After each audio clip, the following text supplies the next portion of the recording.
자, 이번에 우리가 이제 개인에 대한 그런 이 말씀의 적용을 넘어서 국가에 대해서 적용해 보겠습니다. 하나님은 우리 국가에 대한, 대한민국에 대한 우리의 소망을 이루어 주십니다. 미국인들은 또 미국에 대한, 미국이라는 국가에 대한 그 미국인들의 소망을 이루어 주십니다. 우리가 역사를 보게 되면 1945년에 독립을 했습니다. 그때 그 전에 많은 분들이 독립을 염원했습니다. 또 하나님께 간절히 그 소원을 올렸습니다. 결국은 기적적인 방법으로 독립이 이루어졌습니다. 천년만년 우리 한반도를 지배할 것 같았던 일제가 태평양 전쟁에서 대패함으로 말미암아서 우리들에게 하나님께서 독립을 허락해 주셨습니다. 그것은 우리가 하나님을 향한 그런 간절한 그 소망이 이루어진 것입니다. 그리고 3년 후에 1948년에 대한민국을 건국해서 자주국가를 세울 수 있도록 그렇게 하나님께서 우리 민족의 여망과 소망을 이루어 주셨습니다. 그리고 1953년에 그 무서운 6.25 전쟁에서 우리가 이기고 그렇게 해서 국가를 보존할 수 있도록 얼마나 많은 사람들이 6.25 전쟁 통해 하나님 앞에 간절하게 소망을 품고 기도했겠습니까? 네, 하나님은 정말 우리 민족의 소망과 믿음과 소원과 간구를 들어주셨습니다. 그리고 또한 번영을 우리들에게 주셨습니다. 전쟁 이후에 2016년까지 탄핵 해 그 전까지 하나님께서 이 한국에 번영을 주셨습니다. 우리 열망하고 하나님 앞에 소망하던 것을 하나님께서 국가적으로 이루어 주셨습니다. 자, 우리는 지금 자유민주주의 체제의 존속을 위해 또 열망하면서 하나님 앞에 기도하고 있습니다. 그것이 우리가 원하는 방법으로 오지 않기 때문에 많은 분들이 실망해 있습니다. 이번 총선 때문에 많은 분들이 실망해 버렸고 그래서 아주 소극적이 되고 또 낙심해 있고 내가 아무리 애국을 위해 목소리를 높여도 내가 힘을 써도 이렇게 계속 우리가 패배만 하고 있으니 이게 정말 될 것인가? 네, 그 사람들이 그렇게 아주 낙심해 있습니다.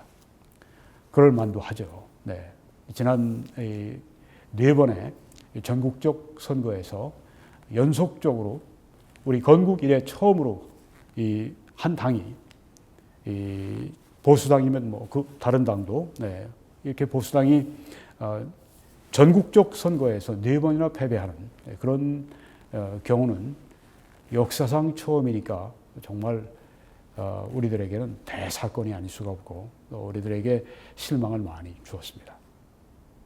그렇지만 우리는 이 자유민주주의 체제의 존속을 포기할 수는 없지 않습니까? 아무리 우리가 실망했다 할지라도 우리는 일어나야 합니다. 네, 그것 외에는 다른 선택이 없습니다. 그래서 여러분 이 말씀을 듣는 분들 가운데 낙심하시고 절망하시고 그런 분들이 계시면 오늘 중으로 다시 일어나시기를 바랍니다. 네, 여러분 우리 이 상황을 우리가 엄중하게 한번 생각해 볼 필요가 있습니다.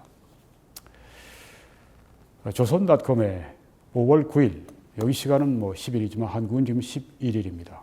네, 이틀 전이죠. 한국 시간으로. 이런 글이 떴습니다. 강천석 칼럼. 남북 절대 권력자의 권력 크기 같아졌다. 네, 뭐 북한이 절대 권력을 가지고 있는 김정은이 있다는 건 우리가 알지만 이제 우리 남한에까지 한국에까지 절대 권력자라고 하는 말이 나왔다고 하는 게 정말 참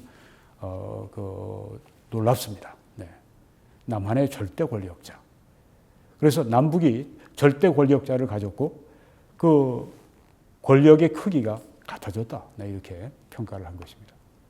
정말 이런 글이 나왔다고 하는 게 정말 아주 충격적인 그런 것입니다. 내용을 보면 문재인 대통령은 4.15 총선을 통해 절대 권력으로 등장했다. 1948년 정부 수립 이후 우리가 마주친 두 번째 절대 권력이다. 두 번째 절대 권력의 출현이 희극인 것은 그것이 쿠데타가 아닌 선거의 문을 통과해서 등장했기 때문이다. 이 절대 권력이 선거를 통해서 왔다고 하는 것입니다. 국민이 투표로 절대 권력을 불러들인 사태는 드문 일이 아니다. 독일 국민은 1932년 총선을 통해서 히틀러당을 다수당으로 만들어 주었다. 히틀러의 그 무서운 독재가 독일 국민들이 투표로 그렇게 힘을 주어서 가능했다고 하는 것이죠. 독일 국민은 아마 세계에서 제일 머리가 좋은 국민으로 그렇게 많은 사람들이 알고 있을 텐데요. 이렇게 똑똑한 국민들이 어떻게 그렇게 국가 자멸의 길을 선택했는지. 네. 그때 그 상황이 참 아주 나빴죠. 네, 독일이 1차 세계대전에서 패배해서 아주 정말 잿더미 위에 앉아 있는데 거기에 이제 어마어마한 보상을 그들에게 보복 조치로 물리게 되니까 독일 국민들이 완전히 그냥 절망의 수렁텅이에 빠져 있을 때 정말 독재자가 일어나기에 좋은 그 환경에서 히틀러가 일어났고 그래서 이 독일 국민들이 그때 보통 때의 독일 국민들이 아닙니다. 아주 그냥 정말 그 도간에 든 쥐 같은 형국에 몰려 있는 상황이었기 때문에 그들이 정상적인 오늘날과 같은 독일 국민의 그런 그 정신 상태로는 있을 수 없는 일이 발생했습니다. 하여간에 히틀러가 선거를 통해서 독재가 되었습니다. 포퓰리즘 정책으로 나라를 몇 번씩 거덜낸 그리스 파판드레우 정권, 그리스 문명의 발상지, 서양 문명의 발상지 그리스까지도, 그리고 아르헨티나의 그 잘 살던 아르헨티나 페론 정권, 그리고 베네수엘라가 이 세계의 석유 매장량이 제일 많습니다. 그러니 얼마든지 부하게 살 수 있는 나라인데 거기서도 차베스 정권이 사회주의 정권이 들어섰고 국민의 초대를 받은 정권이었다. 투표를 통해서 그렇게 됐다고 하는 것입니다. 문재인 절대 권력의 등장은 우연이 아니다. 권력과 뜻을 통한 내응 세력들이 이 안에서 내응 세력들이 안에서 대문 빗장을 따줬기 때문이다. 대법원, 헌법재판소, 중앙선관위가 그렇게 뒤로 잡아졌다. 다 자기 사람들로 채워놨습니다. 중앙선관위도 여기도 다 들어가 있습니다. 그래서 이번에 부정선거가 그 실체가 백일하에 밝혀진다고 할 것 같으면 이 중앙선관위에 문재인 세력이 심어놓은 그 붉은 세력을 우리가 이번에 찾아낼 수 있을 것입니다. 그렇게 되기를 바랍니다.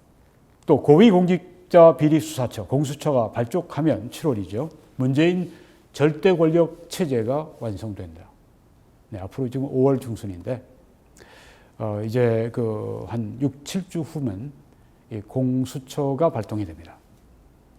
그렇게 되면 정말 이 한국 사회가 크게 이 소용돌이 칠 수가 있습니다.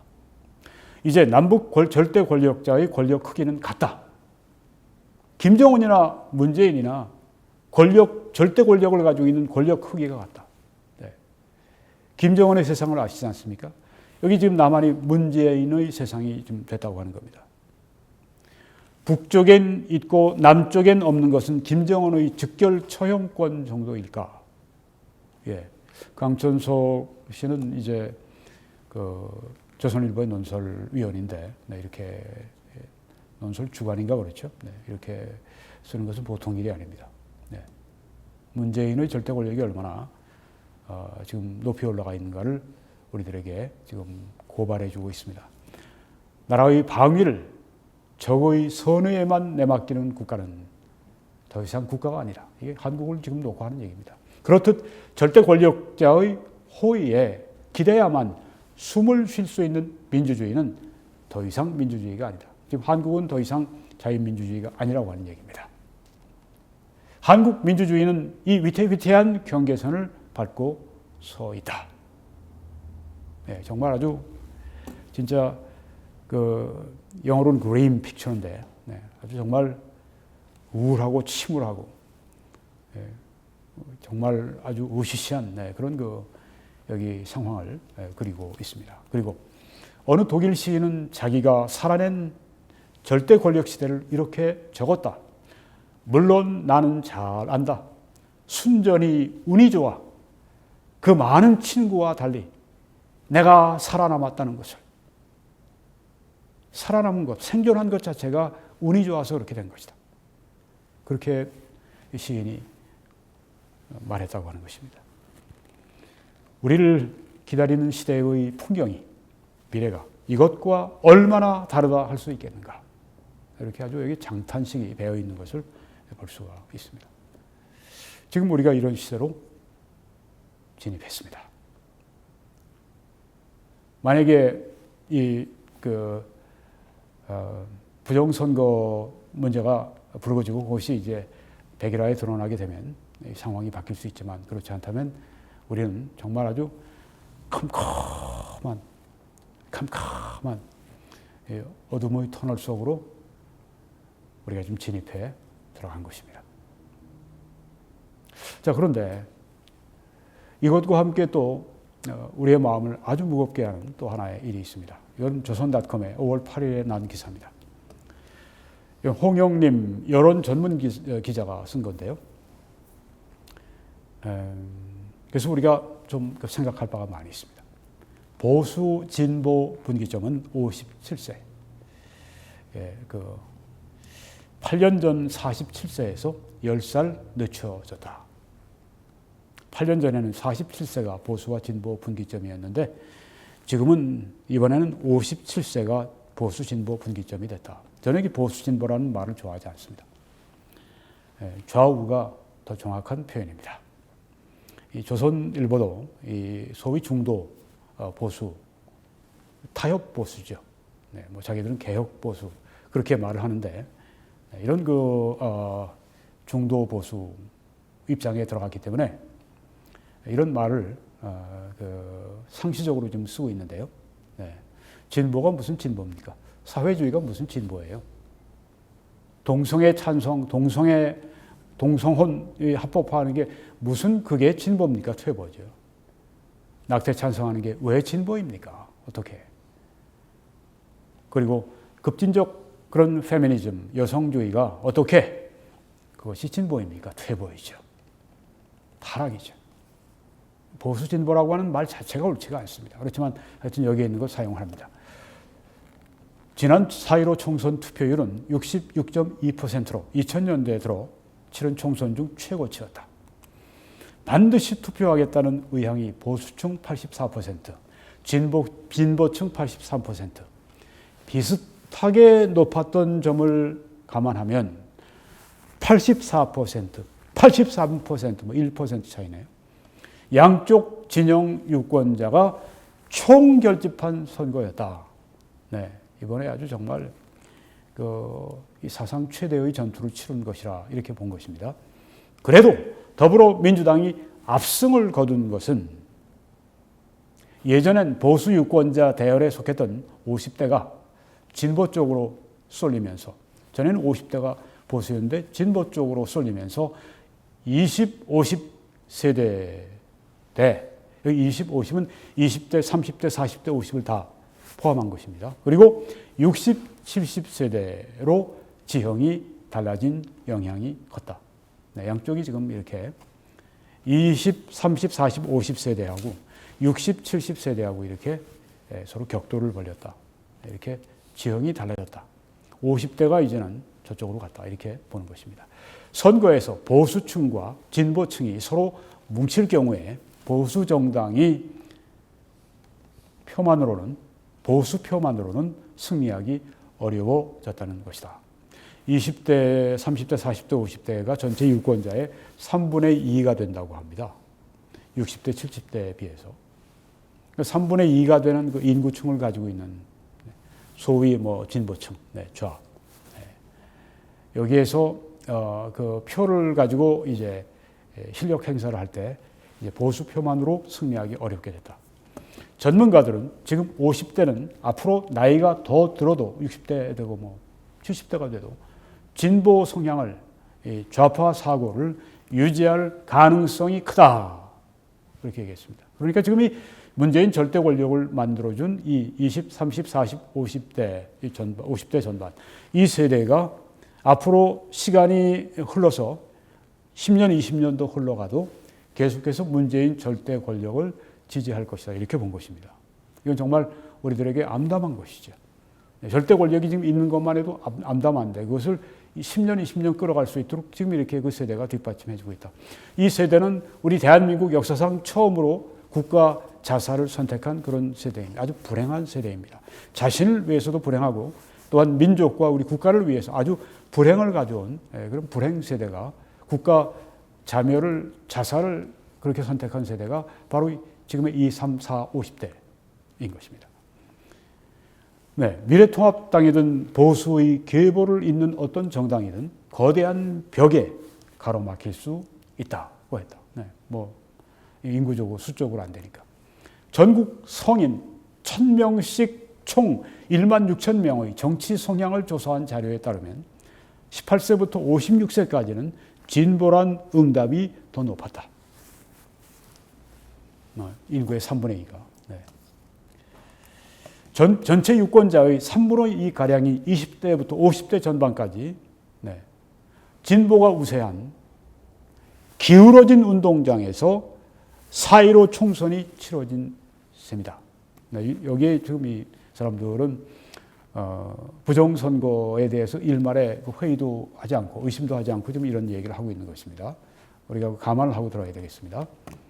네, 여기 보게 되면 이제 소위 진보, 좌파, 보수, 우파 그 갈림길이 여기 지금 40대 후반, 47세였는데요. 2012년 네, 그랬는데 2020년이 되니까 이번에 이것이 47세에서 50대 후반 57세로 이렇게 이동을 했다고 하는 것입니다.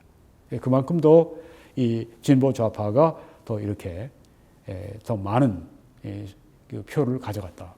그래서 이번에 보수가 참패한 것이다. 이렇게 지금 말하고 있습니다. 네, 보수가 진보를 앞서는 분기점이 2012년에는 47세였지만 2020년엔 57세로 바뀐 것이다. 즉 지금의 50대 초중반 유권자들은 세월이 흘러도 보수화하지 않고 8년 전 40대 때 지니고 있었던 진보 성향을 유지하고 있다는 것이다. 네. 50대가 되면 바뀌는데 보통 현실적이 되는데 그렇지 않고 아직도 이념병에 걸려서 그대로 지금 그렇게 좌파 사고를 하고 있다고 하는 것이죠. 장덕현 한국갤럽연구위원은 선거에서 60, 70세대의 투표율이 아무리 높아도 아무리 열심히 투표해도 규모가 훨씬 큰 20, 50세대와 경쟁하기에는 역부족이다. 이렇게 평가를 했습니다. 선거 아무리 해봐도 그 표 아무리 몰아봐도 이제는 게임이 안 된다. 이런 얘기입니다. 세대별 이념 지형으로 보면 진보 다수파 시대가 열린 것으로 볼 수 있다. 네, 이건 정말 아주 관에다가 못을 치는 그런 얘기네요. 한규섭 서울대 교수는 역대 선거 자료를 추적해 보면 현재의 40대와 50대의 성향이 장기간 유지되고 있는 게 확인된다. 장기간 유지된다. 40대, 50대. 이들이 앞으로 노년층이 되더라도 보수로 바뀌지 않을 가능성이 크기 때문에 정치 운동장이 진보 쪽으로 좌파 쪽으로 더 기울어질 수 있다고 했다. 네. 57세에서 47세에서 진보 좌파 보수 우파가 나뉘는 시점이 47세 2012년에 2012년 지금 해에는 57세. 근데 만약에 10년쯤 후에 이게 67세로 가버리면 진보 쪽으로도 진보 좌파 쪽으로도 기울어질 수 있다. 네. 점점 더 어려워진다. 보수 우파가 집권하기에. 그리고 나라는 점점 더 이렇게 국가 자살을 계속해서 그 길을 걸어가게 된다. 이런 얘기예요. 김형준 명지대 교수는 미래에 대한 불안감이 큰 진보 성향의 세대를 포용하기 위해서 네, 젊으니까 미래가 더 많을수록 그만큼 더 불안감이 크겠죠. 네. 보수 정치권은 변화가 필요하다. 이런 세대를 포용하기 위해 보수 정치권은 변화가 필요하다며 과거 잘못에 대해 참회한 뒤 당의 중심을 젊은 세대로 바꾸고 서민과 사회적 약자를 위한 온정적 보수의 길을 가야 한다. 이렇게 이야기를 했습니다. 물론 이 사람은 지금 중도 이 보수의 길을 가야 된다. 이런 얘기를 지금 하고 있는 것입니다. 근데 지금 해봤잖아요. 지난 선거에서. 참패하지 않았습니까? 네. 지금 교수가 뭐 자기 어떤 학문적인 그런 이론을 가지고 지금 하는 얘기인데 해봤잖아요. 안 되지 않습니까? 네. 이거로 안 된다고 하는 얘기입니다. 안 되는 이야기를 지금 하고 있는 거예요. 탁상 공론을 지금 하고 있는 것입니다. 포퓰리즘에 함께 섞여가야 된다. 그 얘기입니다. 뭐 리더십도 없는데 젊은 세대로 당의 중심을 바꿔요? 학문적인 공론에 불과하죠. 김석호 서울대 교수는 보수 야당은 비호감 해소를 위한 대책을 마련하지 못한다면 계속 실패할 것이라면서도 특별히 그 30대 아주 젊은 여자를 층에서 이번에 통합당이 84%를 통합당을 싫어한다. 이런 통계가 나온 걸 보았습니다. 비호감. 싫어한다고 하죠. 우리는 문재인 좋아하지 않아도, 이 통합당은 더 싫다. 보수는 더 싫다. 이렇게 본다고 하는 것입니다. 그러니까 절대 권력을 만들어주는 게 아주 기뻐서 한 것이 아니라 선택할 여지가 없다. 이렇게 보고 했다고 이렇게 보는 거죠. 진보 정치권도 급변하는 국제 경제 환경에 맞는 합리적 정책을 내놓지 않으면 이번에 표를 몰아준 중도 진보층이 외면할 수 있다고 했다. 이건 좀 희망적인 그런 이야기네요. 그래서 그렇게 못하고 그렇게 망할 짓을 계속 하는데 사람이 정신이 어떻게 잘못되지 않고야 계속해서 거기에 표를 줄 수가 있겠습니까? 그러니까 아주 완전히 암담한 것은 아닙니다. 여러분, 여기 지금 이 사진에 윈스턴 처칠 여러분이 보이시는데요. 영국의 수상으로 유명하죠. 이분이 수상이 됐을 때 1940년에서 40년 5월에서 그리고 1941년 12월 이때까지가 가장 영국이 힘들었습니다. 영국은 이때 정말 생존할 수 있는가?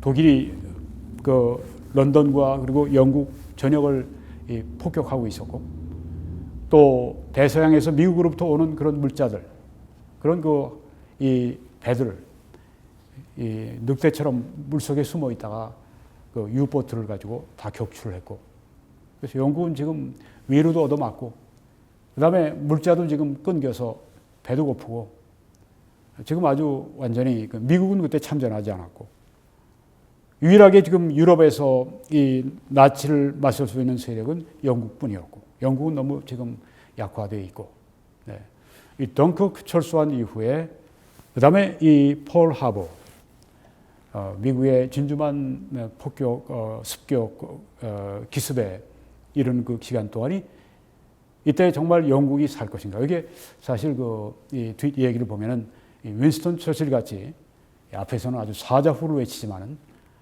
본인도 우리가 승리할 수 없다 그런 이 패배감에 젖어 있었다고 하는 그런 글도 읽어보고 있습니다. 이런 아주 절망적인 이런 상황에서 어떻게 됐습니까? 이것 때문에 이 사건 때문에 바뀝니다. 여러분이 보시는 이 사진은 1941년 12월 7일 하와이의 펄 하버 진주만을 일본 해군이 6대의 항공모함을 동원해서 그리고 수백 대의 전투기를 여기에 보내서 지금 무차별 공격하는 그래서 이때 수많은 사람이 죽었습니다. 아리조나 전함에서만 1,200, 300명이 거기에서 그냥 죽었습니다. 이런 끔찍한 일을 당하기 전에 미국은 어땠습니까? 우리는 유럽의 전쟁에 우리는 참전 절대 해서는 안 된다. 이것이 아주 미국의 여론의 중심이었습니다.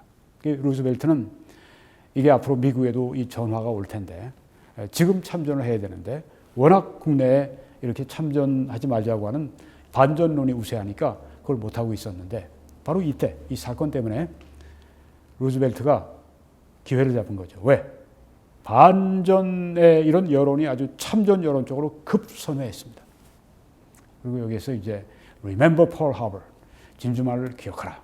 그리고 여기에서 이제 남자들이 너나옵시다 이렇게 지원 입대하게 되고, 그렇게 해서 2차 세계대전 참전을 미국이 결정하고, 그래서 본격적으로 영국을 돕고, 그렇게 하면서 이제 미국이 그 잠자던 사자가 깨어나니까 이 전세가 급속도로 바뀌기 시작했습니다. 이처럼 어떤 사건 하나가 그 한 국가를, 그리고 한 세계 전체를 바꿀 때가 있습니다. 이번 코로나, 그 중국 바이러스, 이 중국 공산당 바이러스, 이것 때문에 세계가 지금 얼마나 바뀌는지 여러분이 아실 수가 있죠. 미국도 그동안에 이 중국에 대해서 그냥 뭐 여론이 괜찮아 중국, 저렇게 우리 그래도 자본주의 경제를 하잖아, 저렇게 하다가 보면 정치 체제도 바꿔버릴 거야, 그렇게 생각했던 미국인들이 이번에 특별히 경험을 통해서 그것이 아니라고 하는 것을 아주 절감하고 있죠. 이처럼 바뀔 수가 있습니다. 그래서 여러분, 우리가 이런 조금 전에 읽어드린 조선일보에 나오는 그 글들 두 가지를 제가 보여드렸는데, 절망적인 이런 그 환경이지만 절대 절망하지 마십시오. 역사를 주관하시는 분 하나님이십니다. 20, 30, 40, 50대도 아니고 절대 권력을 지금 가졌다고 지금 속으로 희희낙낙해 있을 저 문재인이도 아니고, 절대 권력자는 바로 하나님이십니다. 하나님께서 결정하시기에 달려 있습니다. 우리에게 지금 이런 위기, 이런 정말 고통, 어려움, 이런 데를 통과하게 하시는 하나님의 어떤 섭리가 확실히 있을 줄 믿습니다. 여러분, 우리 한국에 그동안에 이렇게 하나님이 축복하시고 또 이렇게 하나님께서 우리 한국의 교회들을 축복해 주셨는데, 하나님께서 우리 나라를 쉽게 포기하시겠는가? 그동안 우리 독립하고 건국하고 또 6.25 전쟁에서 우리가 살아남고, 그 다음에 전 세계가 깜짝 놀라는 이런 번영을 이룩하고, 이렇게 했더니 한국의 이 배후에 하나님은 미국이라고 하는 존재를 쓰셨습니다. 어쩌면 하나님이 또 이 자유민주주의 체제를 우리가 지키고 또 우리 자유시장 경제를 지켜내는 이런 그 나라가 되도록 하기 위해 미국을 또 한번 크게 우리가 모르는 어떤 방법으로 하나님이 사용하실 수도 있다고 저는 생각이 됩니다. 하나님께는 여러 가지 길이 있습니다.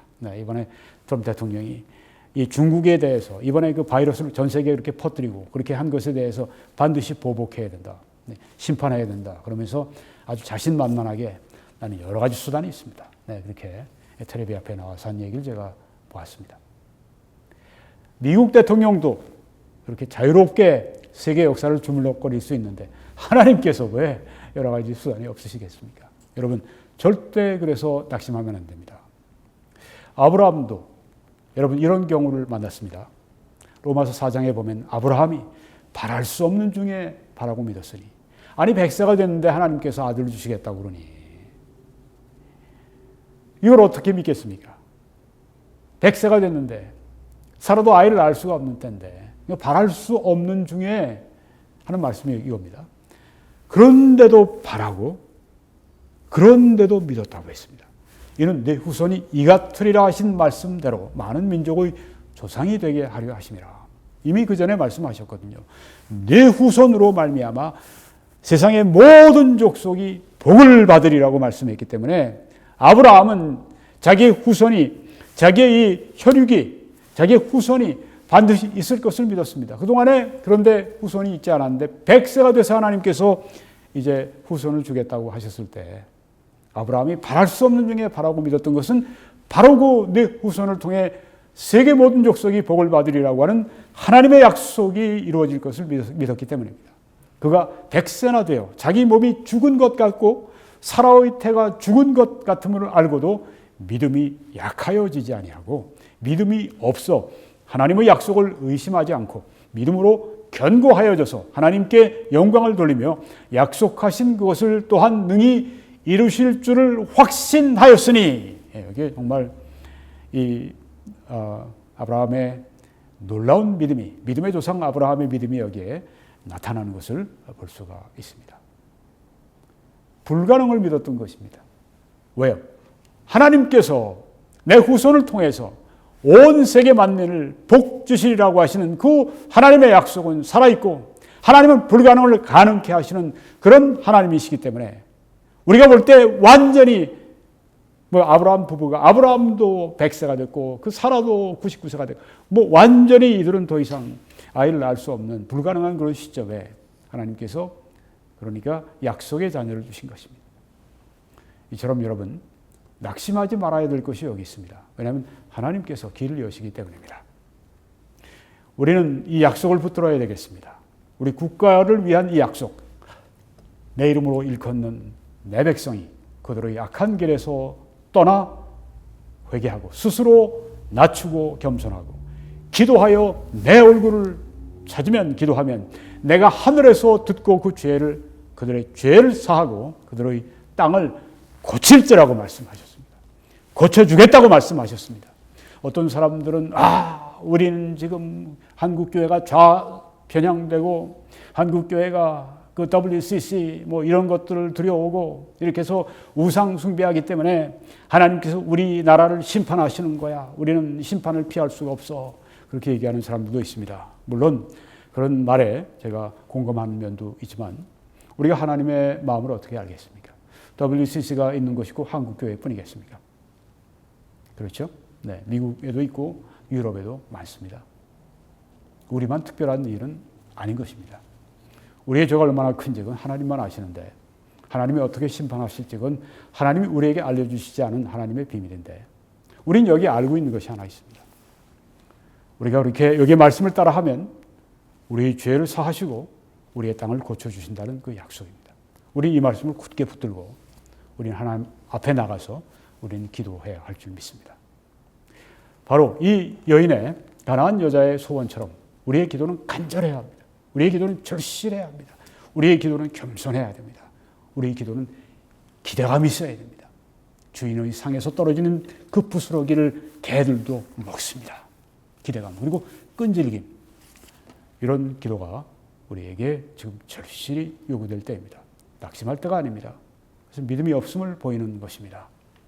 하나님께서 이제는 됐다라고 그렇게 말씀하시기 전까지 우리는 하나님께 하나님의 약속을 피고 나가서 하나님이 여기 약속하셨습니다. 우리 땅을 고쳐주시겠다고 약속하셨습니다. 하나님께서 이루어 주십시오. 간절함과 절실함과 겸손함과 기대감과 그리고 끈질김을 가지고 우리가 기도하면 하나님께서는 반드시 우리에게 가나안 여자에게 응답하신 것처럼 우리의 기도를 응답하실 줄 믿습니다. 여러분 소망을 굳게 붙드시기 바랍니다. 아직까지 여러분 가운데 이 하나님, 좋으신 하나님, 사랑의 하나님, 구원의 하나님 믿지 않으신 분이 계십니까? 오늘 예수 그리스도를 여러분의 구주와 주님으로 영접하십시오. 여러분이 믿는 그 순간에 구원함을 받습니다. 영접하는 자, 곧 그 이름을 믿는 자들에게는 하나님의 자녀가 되는 권세를 주셨으니 라고 말씀을 했습니다. 하나님은 여러분 안에 믿음을 창조하십니다. 오늘 여러분이 믿도록 마음을 자극하시고 감동하십니다. 꼭 믿고 싶은 마음으로 인도하십니다. 나의 죄를 사함받고 싶고 나의 죄를 버리고 싶고 예수 그리스도를 나의 구주로 영접하고 싶고 그래서 내가 구원받고 싶고 하나님의 자녀가 되고 싶고 그런 마음을 지금 이 말씀 듣는 순간에 여러분 안에 일으켜 주십니다. 그게 누구? 하나님의 성령의 역사입니다. 그렇게 여러분 안에 믿음을 주시고 그것으로 구원하시는 것입니다. 구원의 역사는 이미 2000년 전에 갈보리 언덕 십자가 위에서 다 그 구원의 값이 다 치워졌고 오늘 그 믿는 여러분들 속에 그 구원의 값이 실제적으로 여러분 개인의 것이 되도록 그렇게 만들어 주시는 것입니다. 오늘 저는 여러분들에게 이 소망을 굳게 붙들라 개인과 국가의 위기에 어떻게 대처할 것인가. 네. 이런 제목으로 말씀드렸습니다. 소망을 가지십시오. 믿음을 가지십시오. 그리고 기도하십시오. 하나님께서 여러분 개인이나 혹은 국가적인 위기에서 반드시 건져 주실 것입니다. 하나님의 크신 축복이 여러분들과 우리 한 국민, 한 민족 위에 넘치시길 간절히 축원합니다.